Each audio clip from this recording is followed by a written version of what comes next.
Okay, here's a display. The winner's circle, champs from the USA, Italy, France, England, and Germany.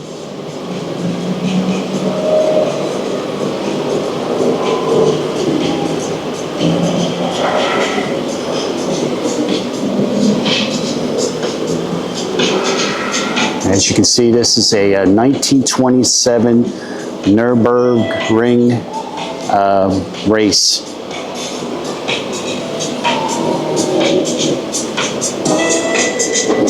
And this is a 1927 Mercedes-Benz sports wagon.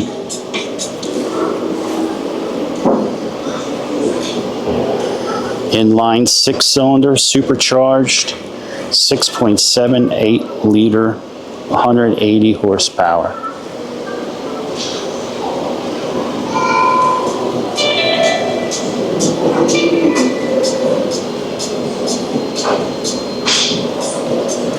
I tell you guys, the condition of these cars is remarkable.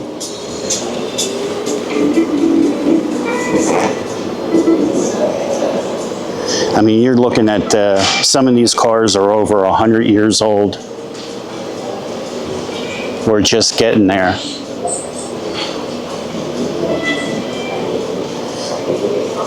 And they were race cars, so they were driven rough. Here's a 1936 Bugatti 57G. They call it the Tank. And this one won the 1937 Le Mans. It has the 3.257 liter, 200 horsepower engine, 4-speed manual. Boy, I can see why they call it the Tank.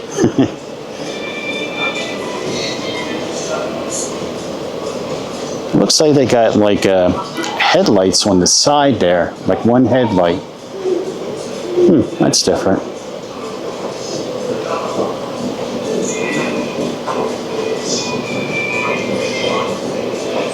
This model was the most successful Bugatti sports racing car, of which 3 were built, but only this one survives. That's amazing.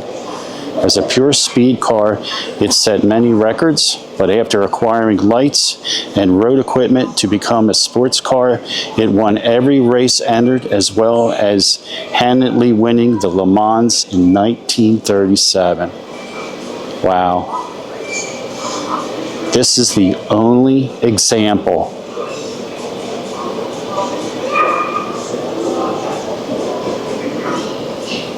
Amazing.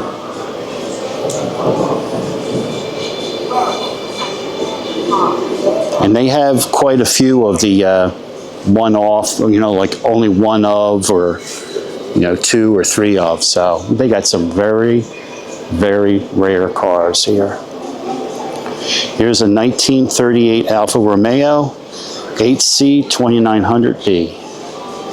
It's got the inline 8-cylinder, twin superchargers, 2.9 liter, 225 horsepower, 4-speed manual. And this won the 1938 Mille Miglia. There you go. I know I'm butchering some of these names, and I apologize for that. Okay, here's a 1954 Le Mans class win. And this is a 1952 Cunningham C4R. It's got the V8 Chrysler Hemi, 5.43 liter, 300 horsepower, 4-speed manual transmission. Look at this thing. It's beautiful.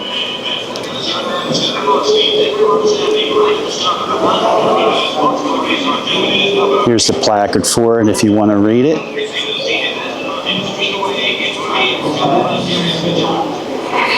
Okay.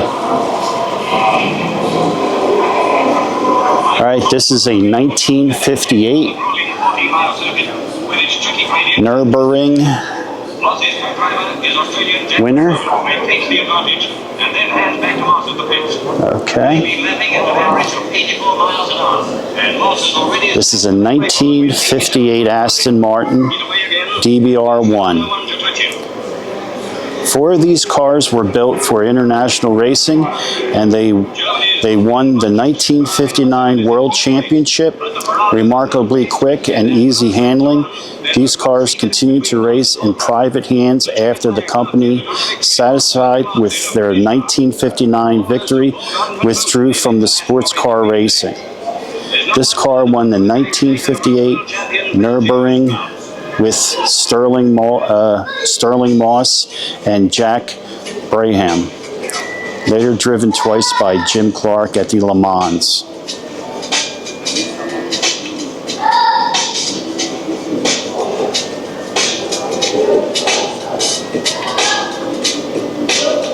Okay, here we have some Ferrari engines on engine stands.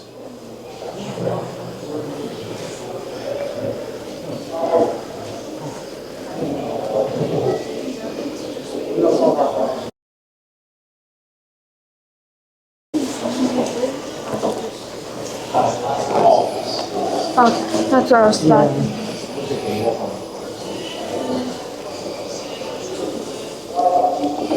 Okay, here's a V12.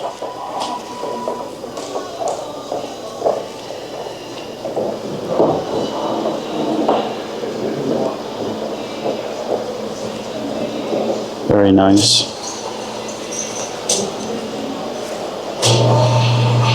Here is a Bizzarini P538, and it was built sometime between 1965 or early 1966. It's got the V12 Lamborghini engine, 4.0 liter, 336 horsepower.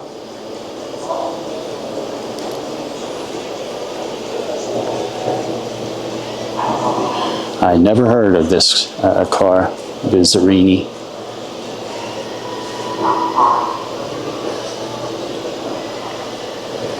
I will admit, I really don't know too much about race cars.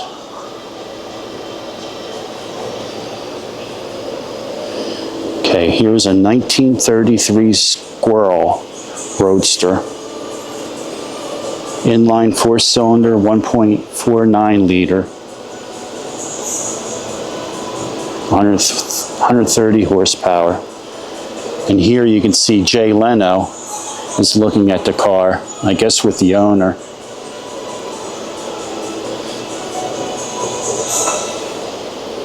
It's a nice, I guess you would say powder blue.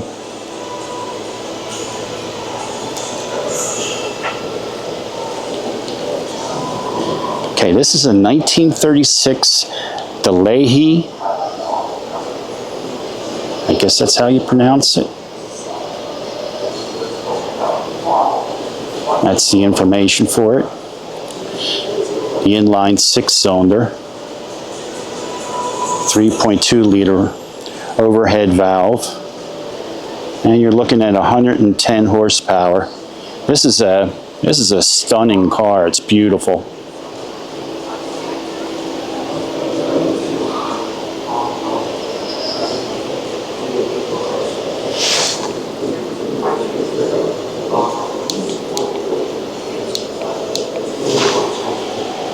Turn some light on there.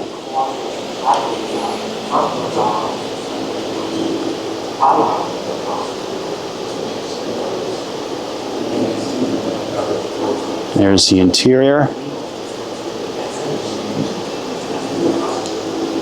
Look at the lines on this thing. Beautiful car.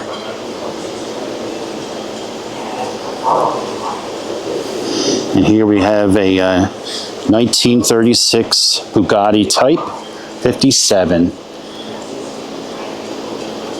Atalante.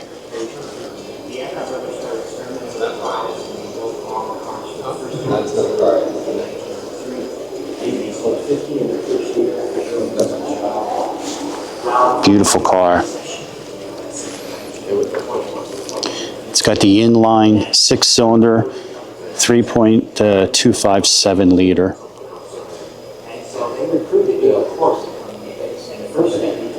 Top speed was 130 miles per hour.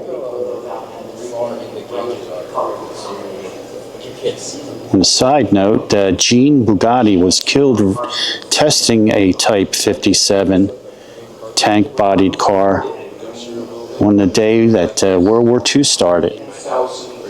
Wow. It's a sharp car. Okay, I know I'm going to butcher this name. This is a 1938 Avians Voisin C28. And here's the plaque for it.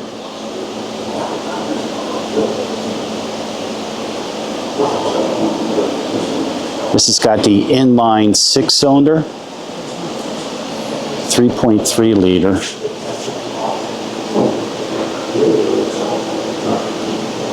And 102 horsepower. It's a pretty car. Look at those wheels.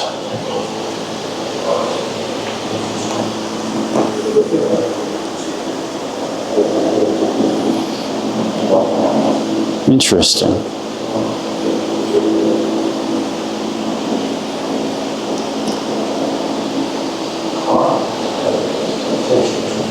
Okay.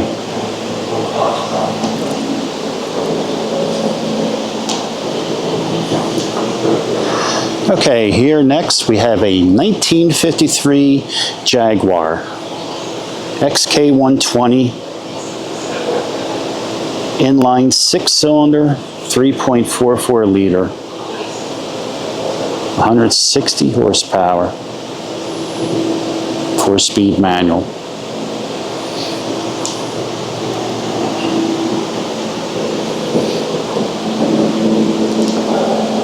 There's the front there.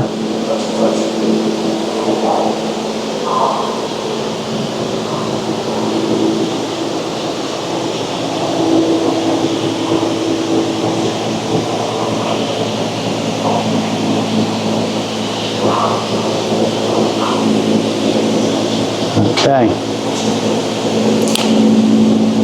And a 1955 Mercedes 300 SL. It's got the inline 6-cylinder, Bosch mechanical fuel injection, 3.0 liter, 215 horsepower.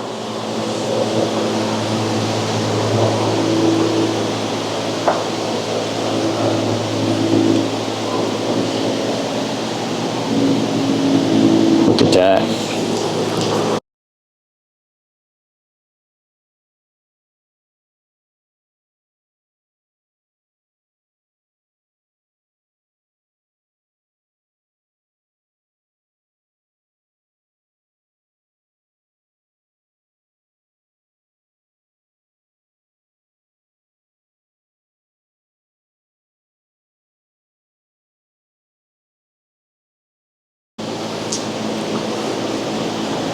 Okay, here we have a 1963 Corvette, Grand Sport replica body.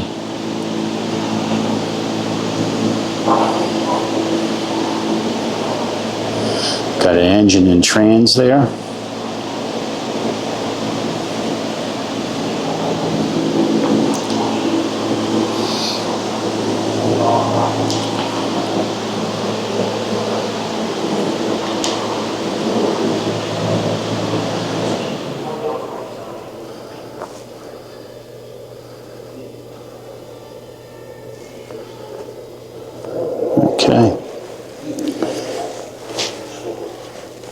Okay, a 1970 Plymouth Superbird. For all you Mopar fans out there.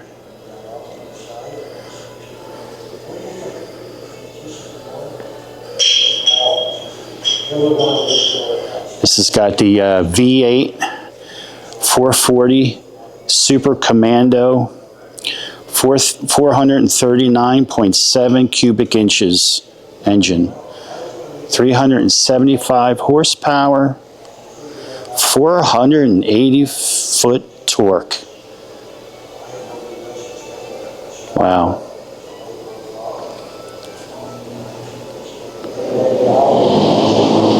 It's a sharp car there. Very rare.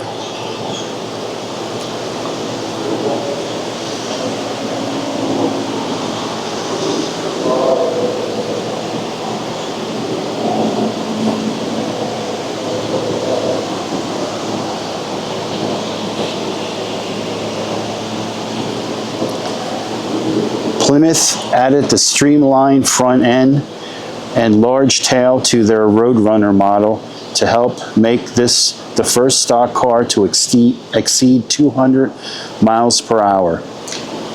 By 1971, NASCAR outlawed these modifications, which is surprising considering the drastically modified cars that race today.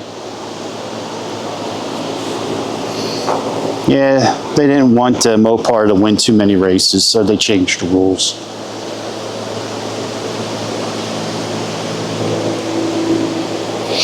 Okay, 1966 Corvette 427 Stingray.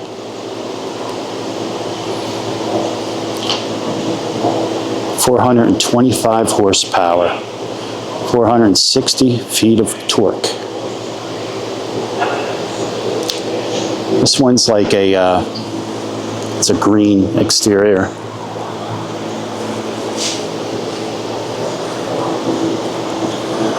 It's a pretty sharp car. Okay, I don't know what it is about these cars, but I love the Cords. This is a 1937 Cord 812 SC. I mean, look at the front end on these things. Got the hideaway headlamps.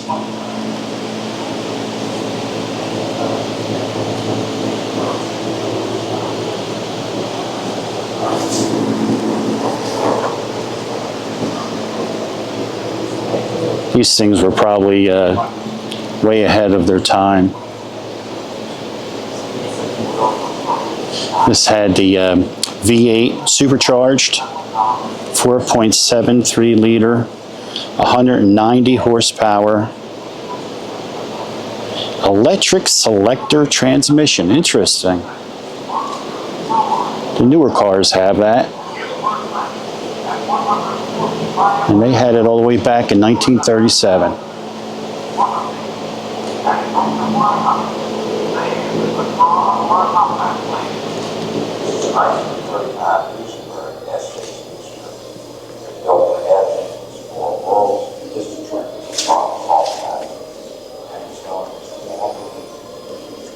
Okay, we have a 1935 Auburn 851 SC boat tail speedster.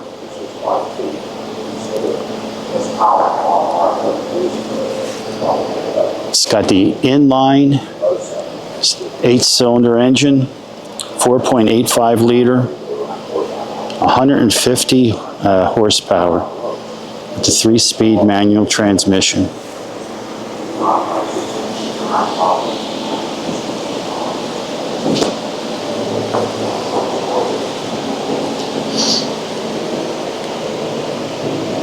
I like the back end.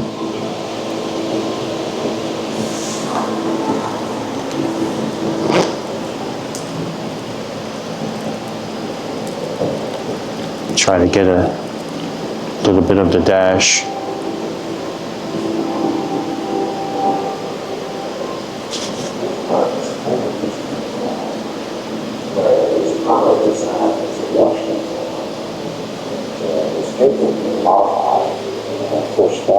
Supercharged car.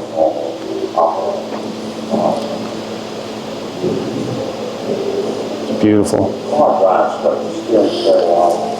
Now this car, I remember this the last time I was here, and this was one of my favorite cars. It's a 1933 Auburn V12.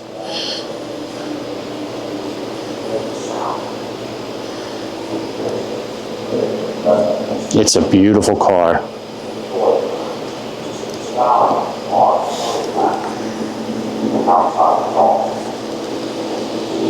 The paint on it is it's stunning. It's two-tone. It might be hard to tell with this lighting here, but you can tell it's like a black, and you got red mixed in with it. By 1935. And so It's got the boat tail back end there. It's an absolutely beautiful car. It's one of my favorites. It's probably like my second or third.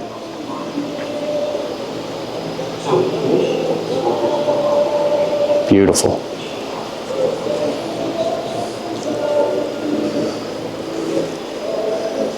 Okay, here we have a 1928 Auburn 888 boat tail speedster.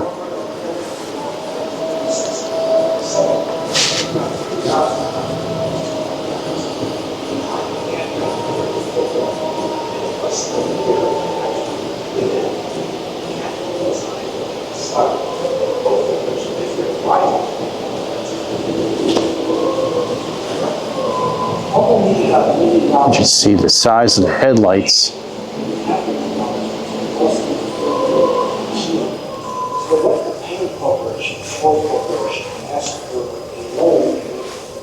This car and it turned down in January 1935.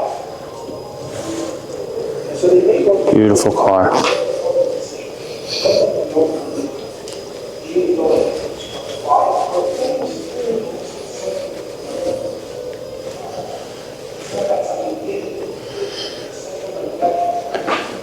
Okay, here we have a 1928 DuPont Model G Speedster. Inline 8-cylinder, 5.3 liter, 125 horsepower, 3-speed manual transmission.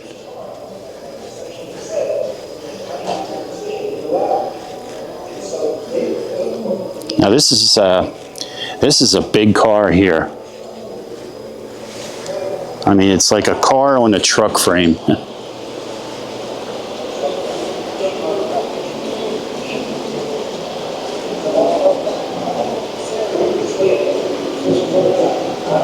Look at those headlights.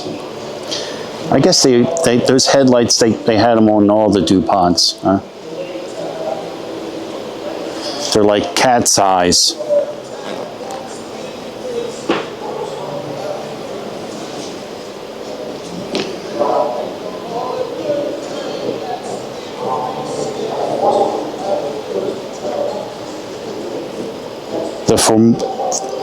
The formidable DuPont Motor Cars foray into luxury car building demanded they also produce a luxury sports car. These huge two-passenger versions were produced in a very small numbers for wealthy sportsmen. Douglas Fairbanks was one such owner of a Model G.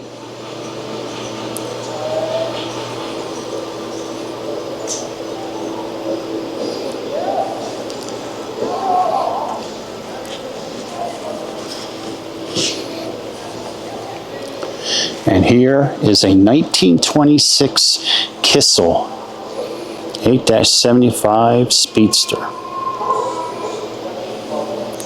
Inline 8-cylinder, 4.7 liter, 75 horsepower. Boy, you're going to break your neck on this thing. The top speed was about 85 miles per hour. Boy, that's pretty good because this is a big, heavy car here.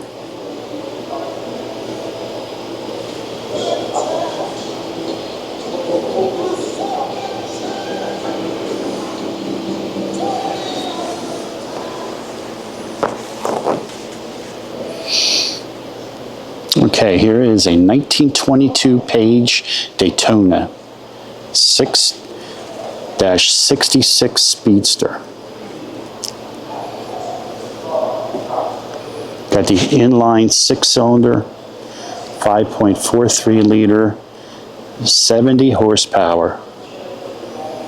The top speed on this was 102.8 miles per hour.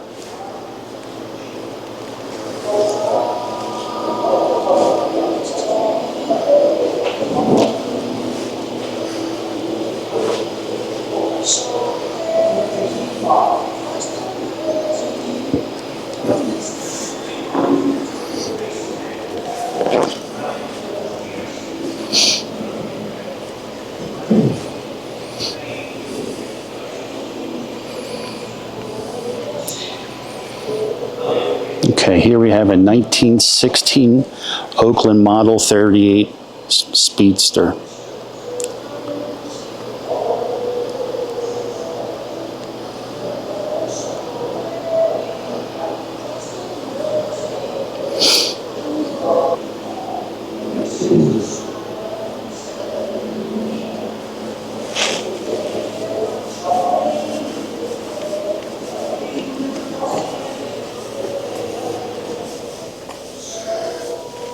Got the hand crank in the front there.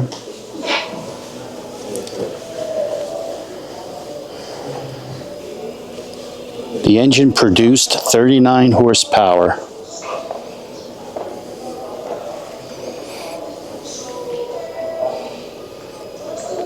Wow. Okay. A 1915 Packard 3-38. This had the straight 6.8 liter. Big. 65 horsepower.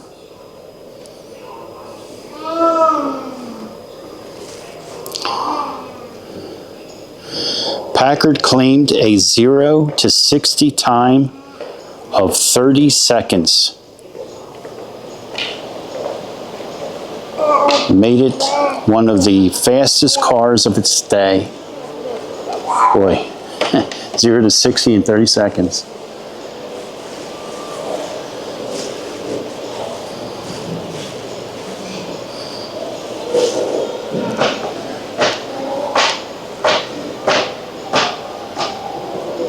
You got some cars these days that are that can do that in 4 seconds or less.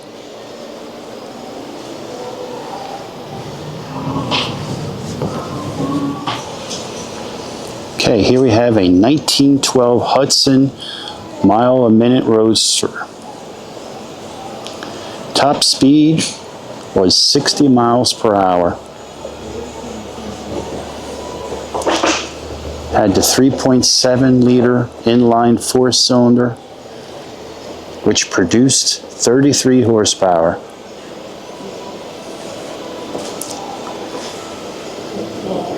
(1912).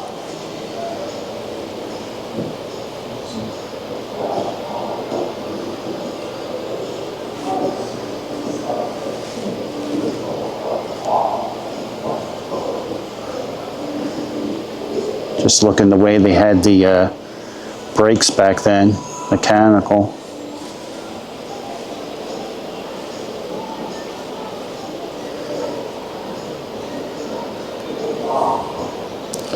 This thing weighed 2,760 pounds.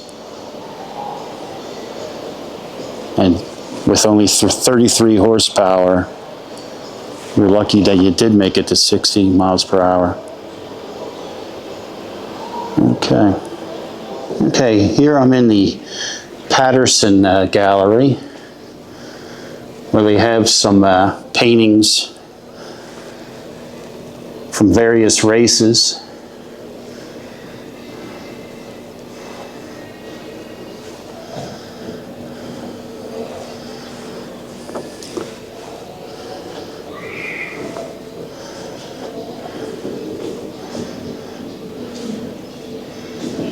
This one's called Losing the Lead.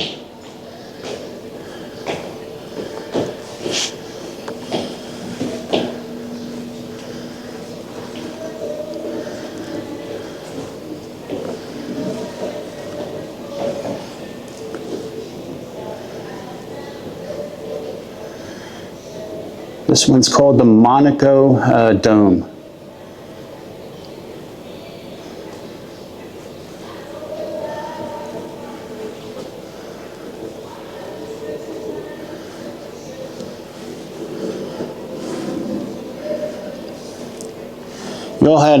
You all have to come down and check this place out. You can spend a couple hours down here. Take your time and look at all the old race cars. And like I said, some of them are very rare. I mean, you're looking at one of on certain models. It's a good time. You're basically right by the behind the Philadelphia International Airport.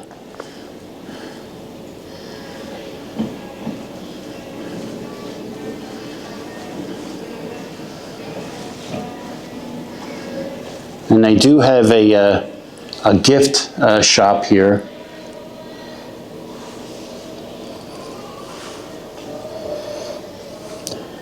So if you're looking for something to do, look at some good classic and antique race cars. Make sure you stop by Simeone Car Museum.